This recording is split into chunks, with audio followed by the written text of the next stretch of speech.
আসসালামু আলাইকুম ওয়া রাহমাতুল্লাহি ওয়া বারাকাতুহু।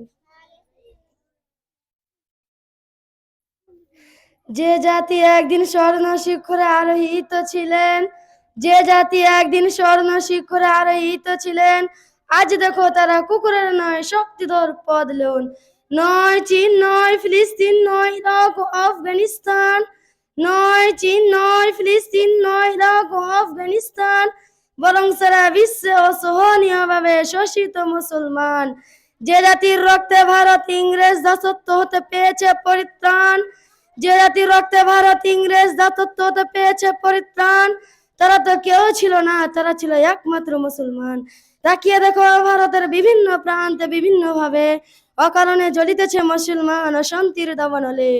ইসলাম ধর্মে ঝাঁপিয়ে পড়ে যত রয়েছে অমুসলমান আর মস্তান, ইসলাম ধর্মে ঝাঁপিয়ে পড়ে যত রয়েছে অমুসলমান আর মস্তান, অথচ ধর্ম নিরপেক্ষ রাষ্ট্র বলে চিৎকার করিতেছে ভারতের মুসলমান। প্রতিদিন জবে হচ্ছে কোথাও না কোথাও ভারতের মুসলমান, প্রতিদিন জবে হচ্ছে কোথাও না কোথাও ভারতের মুসলমান। এটাই কি আধিকারিক ভারতের সংবিধান?